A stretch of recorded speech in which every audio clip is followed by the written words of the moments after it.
Investment risk అనేది market ఒడిదుడుకులకు లోబడి ఉంటుంది. ఇన్వెస్ట్ చేసే ముందు అందుకు సంబంధించిన వివరాలను క్షుణ్ణంగా తెలుసుకున్నాకే పెట్టుబడులు పెట్టండి. ఈ కార్యక్రమం నిపుణులు, అనుభవజ్ఞుల సూచనలు, సలహాల మేరకు మాత్రమే నడుస్తుంది. మీ పెట్టుబడులకు ఏబిఎన్ ఆంధ్రజ్యోతి ఎటువంటి బాధ్యత వహించదు. Welcome to business news. దేశీయ స్టాక్ మార్కెట్లో నష్టాలు కొనసాగుతున్నాయి. సెన్సెక్స్, నిఫ్టీ నష్టాల్లో ట్రేడ్ అవుతున్నాయి. Hero MotoCorp, Hindalco, Axis Bank, Sun Pharma షేర్లు లాభాల్లో కొనసాగుతూ ఉండగా Tata Motors, Trent, TCS, Asian Paints, NTPC షేర్లు ట్రేడ్ అవుతున్న పరిస్థితి కనిపిస్తుంది. సో ఈ రోజు మార్కెట్ సంబంధించి విశ్లేషణ అందించడానికి మనతో పాటు బిజినెస్ అనలిస్ట్ శేష్ గారు ఉన్నారు. శేష్ గారు, good afternoon. Good afternoon sir, ముఖ్యంగా ఈ రూపాయి విలువ పడిపోవడం అనేది స్టాక్ మార్కెట్ మీద ఏ విధంగా ప్రభావం చూపే అవకాశం ఉందంటారు? ఆబ్వియస్ గా ఉండొచ్చు అండి. బట్ లాస్ట్ కొన్ని రోజులుగా మనం చూస్తున్నాము ఇండియా నుంచి మరి ముఖ్యంగా ఎఫ్ఐస్ ఫ్లోస్ ఎక్కువ ఉన్నాయండి. అంటే వాళ్ళు ఇండియా నుంచి వాపస్ వాళ్ళ మనీని వాళ్ళు తీసుకుంటున్నారు. అది కూడా రూపీ మీద ఉంటుంది. బట్ ఓవరాల్ గా ఏంటి అంటే ఇప్పుడనే కాదు, గత కొన్ని ఏళ్లుగా మనకి ఏంటంటే అగెన్స్ట్ డాలర్ రూపీ అనేది వీక్నెస్ అనేది చూసాము. మధ్యలో కొంచెం పర్లేదు అనిపించినా కూడా మళ్ళీ అగైన్ స్టార్ట్ అయింది. బట్ అది మేజర్ గా అయితే ఉండదు అది.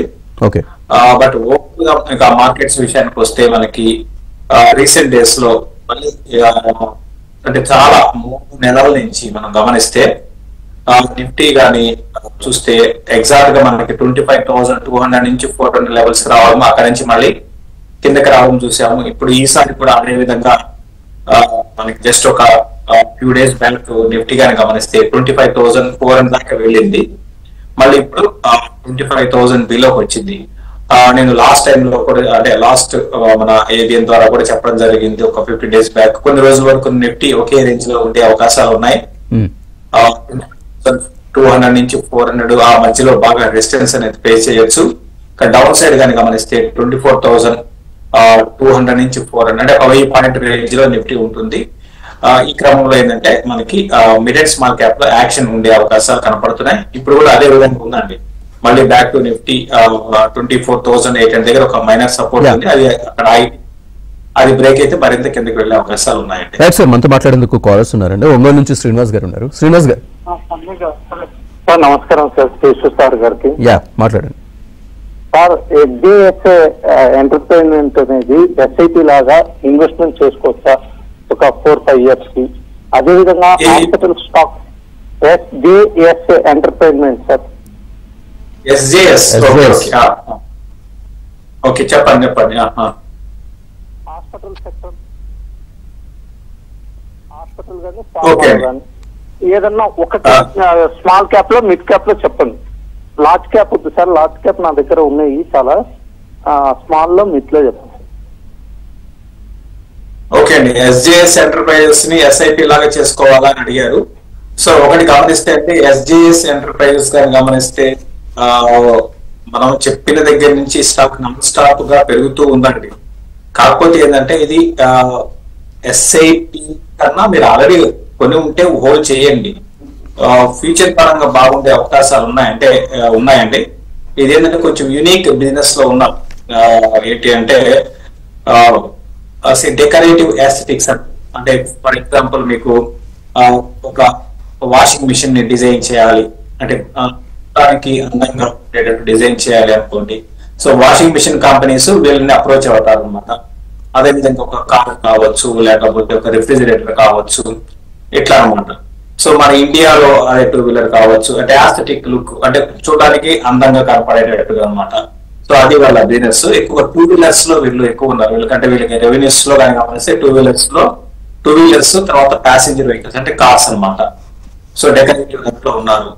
ఫ్యూచర్ అయితే బాగుంటుందండి, అందులో డౌట్ లేదు. కాకపోతే అంటే ఎస్ఐపి అని కాకుండా ఉన్న పొజిషన్స్ హోల్డ్ చేసుకొని బాగా పడినప్పుడు మీరు కొనుక్కోండి. ఎస్ఐపి వెయిట్ లో చేయాలి అంటే ఆ కంపెనీకి ఎటువంటి పరిస్థితుల్లోనూ నెక్స్ట్ 5 ఏళ్ళు 10 ఏళ్లలో ఎటువంటి ప్రతికూల పరిస్థితుల్లోనూ కూడా స్టాక్ అంటే కంపెనీ ముందుకు వెళ్లే అటువంటి బిజినెస్ మోడల్ మీద మనం ఎస్ఐపి చేసుకోవాలి. ఇది కూడా పర్లేదు. కాకపోతే ఏదంటే ఇంకా మెచ్యూర్ కంపెనీ అయితే కాదు. ఇది ఏంటంటే ఎర్లీ స్టేజ్ లోనే ఉంది అనమాట కంపెనీ.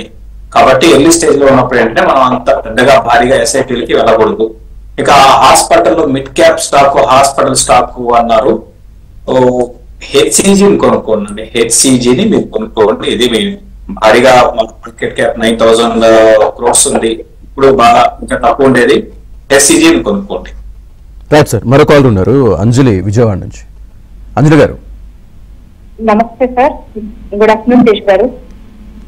నమస్తే అండి. Sumitomo Chemical India Limited and Quality Power electrical equipment limited ఈ రెండింటిని ఇప్పుడున్న రేట్ లో ఫ్రెష్ గా తీసుకొచ్చా అండి. ఏమన్నారండి?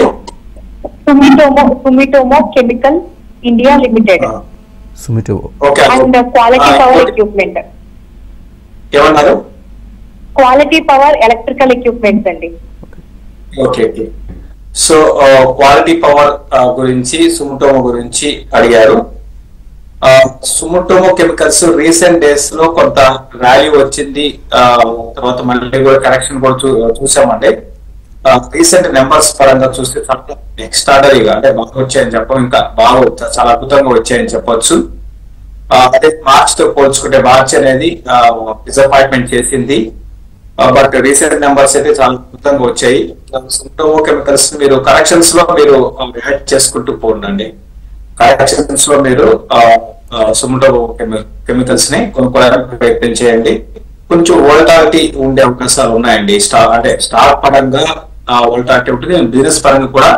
ఇప్పుడు ఈ రిజల్ట్ బాగా వచ్చాయి, నెక్స్ట్ క్వార్టర్ ఇది ఇంతే గ్రోత్ ఉంటుందని మనం అనుకోలేము. కాబట్టి కొంచెం డైనమిక్స్ డిఫరెంట్ గా ఉంటాయండి. దీనికి సుమిటోమో కెమికల్స్ కి బిజినెస్ మోడల్ కానీ కొంచెం తేడాగా ఉంటుంది, కాబట్టి అది అర్థం చేసుకోండి.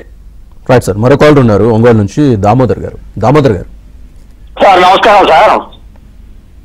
హలో, యా చెప్పండి, మీ క్వశ్చన్ ఏంటో అడగండి. సార్ టీవీఎస్ ఎలక్ట్రానిక్స్ ఇవ్వడం నేను సార్ 450 కొన్నాను సార్. నమస్కారం సార్. యా చెప్పండి, మీ టీవీ వాళ్ళు ఎలక్ట్రానిక్స్ 700 షేర్లు ఉన్నాయి సార్. ఏం చేయమంటారు సార్? ఏదో 2 రోజుల నుంచి బాగా పెరుగుతుంది, ఏం చేయమంటారు? స్టాక్ పేరు చెప్పండి. టీవీఎస్ ఎలక్ట్రానిక్స్ 700 షేర్లు ఉన్నాయి సార్. టీవీఎస్ ఏదో కొద్దిగా మార్కెట్ బాగా పెరుగుతుంది. 425లో కొన్నాను. ఉంచమంటారా అమ్మమంటారా? ఇప్పుడు 600 షేర్లు వచ్చింది. ఓకే, ఉంచండి, ప్రస్తుతానికి ఉంచండి అండి. ఉంచి ఇది ర్యాలీని లో ఎగ్జిట్ తీసుకోండి. ఇట్లా పెరుగుతున్నప్పుడే ఎగ్జిట్ తీసుకోండి. ఎక్కడ ఎగ్జిట్ కావాలని చెప్పలేము కానీ, బట్ ఇట్లా పెరుగుతున్నప్పుడే టీవీఎస్ ఎలక్ట్రానిక్స్ లో మీరు ఎగ్జిట్ తీసుకోవడం నేను సలహా ఇస్తాను. ఇది కంటిన్యూస్ గా పెరిగి అయితే ఎప్పుడు రివర్స్ అవుతుందని చెప్పలేమండి. కాబట్టి దాన్ని దృష్టిలో పెట్టుకోండి. అట్ ద సేమ్ టైం మీరు ట్రైలింగ్ స్టాప్ లాస్ పెట్టుకోండి. ట్రైలింగ్ స్టాప్ లాస్ అంటే ఖచ్చితంగా దీన్ని ట్రైలింగ్ స్టాప్ లాస్ పెట్టుకొని మీరు హోల్డ్ చేయడమో లేదా ఎగ్జిట్ తీసుకోవడం చేయాలి. ఇక్కడ ఎగ్జిట్ కావాలని నేను చెప్పలేను. ట్రైలింగ్ స్టాప్ లాస్ అంటే పెరిగే కొద్దీ మీరు అంటే సపోజ్ ఇప్పుడు 616 ఉంది, 580 బిలో వస్తే ఎగ్జిట్ కావాలి అని మీరు మైండ్ లో పెట్టుకోండి. ఇక్కడ నుంచి 660కి వెళ్తుంది అనుకోండి, 660కి వెళ్ళినప్పుడు 640 బిలో వస్తే ఎగ్జిట్ కావాలన్నట్టుగా మీరు అట్లా పెరుగుతున్నప్పుడల్లా కూడా కింద ఎంతో కొంత 20 రూపీస్ 30 రూపీస్ కింద పెట్టుకొని స్టాప్ లాస్ పెట్టుకొని హోల్డ్ చేయండి. ఇప్పుడు ప్రస్తుతం అయితే ర్యాలీ అయితే కొన్ని రోజులు కొనసాగొచ్చు. అట్ ద సేమ్ టైం పడేటప్పుడు కూడా 10% 7% అట్లా పడుతుంటుందండి. అది కూడా మీరు దృష్టిలో పెట్టుకోండి. అందుకే ర్యాలీస్ లో ఇట్లా మంచి అవకాశం వచ్చినప్పుడు ఎగ్జిట్ తీసుకోవాలి ఇటువంటి స్టాక్స్ లో. రైట్ సార్, మంది మాట్లాడింది మరో కాల్ ఉన్నారు మార్కాపురం నుంచి శ్రీకాంత్. శ్రీకాంత్, మీ క్వశ్చన్ ఏంటో అడగండి. సార్ నమస్కారం సార్. నా దగ్గర ఈపాక్ డ్యూరబుల్స్ ఉన్నాయి సార్. ఇవి అమ్మేసి సిఎట్ లో ఇన్వెస్ట్మెంట్ చేసుకోమంటారా? అదేవిధంగా సార్ లిక్కర్ లో అలైడ్ బ్లెండర్స్ ఇవి లాంగ్ టర్మ్ తీసుకోవచ్చా? ఒక 4-5 సిఎట్ తీసుకోమంటారా? ఈపాక్ డ్యూరబుల్స్ ని చేంజ్ చేయాలంటే సిఎట్ సార్, సిఎట్ టైప్ సిఎట్ సార్. మీది ఆడియో క్లారిటీ లేదండి. సిఎట్ టైర్స్ సార్. ఓకే, ఇప్పుడు మీరు ఎలా జంప్ అంటే మీరు ఈపాక్ డ్యూరబుల్స్ ఒక టైప్, ఒక బిజినెస్ మోడల్, తర్వాత సిఎట్ టైర్స్ ఒకటి. కంప్లీట్ గా మీరేంటి అంటే ఒకదాని నుంచి ఒకదానికి మీరు షిఫ్ట్ అయిపోతామంటున్నారు. మీరు ఒకటి గుర్తుపెట్టుకోండి అండి, కంపెనీ చాలా మంది ఏంటంటే మల్టీ బ్యాగర్ రిటర్న్స్ కావాలి అనుకునే వాళ్ళు ఏంటి అంటే పెద్ద సైజ్ కంపెనీస్ లో మనకి రిటర్న్స్ ఉండవు. చిన్న కంపెనీస్ మంచి ఫ్యూచర్ ఉంది, ఫ్యూచరిస్టిక్ గా ఉంది, గ్రోత్ ఉంది, అటువంటి కంపెనీస్ లో మీకు రిటర్న్స్ ఎక్కువ ఉంటాయి. సిఏ టైల్స్ డెఫినెట్ గా మీరు కొనుక్కోండి. నేను ఈ రోజు కాదు, సిఏ 1000 రూపీస్ ఉన్నప్పటి నుంచి నేను పదే మనం చెప్తూనే ఉన్నాము. పడిన ప్రతిసారి కూడా మీరు కొనుక్కోండి. తర్వాత ఇక ఈ ప్యాక్ డ్యూరబుల్స్ గురించి అడిగారు. ఇటువంటి స్టాక్స్ ఏంటంటే గతంలో కూడా మీరు అడిగారు, నాకు గుర్తుంది. ఏదైతే అతిగా ఉంటుంది, పెరిగినా ఎక్కువ అతిగానే పెరుగుతుంది, పడినా అతిగానే పడుతుంది. రీసెంట్ గా ఏదంటే ఒరిజినల్ ఎక్విప్మెంట్ మ్యానుఫ్యాక్చరింగ్ కంపెనీస్ కి తయారు చేసి ఇచ్చే companies. Right sir, thank you very much Sesh గారు. సో ఇది ఇవాళ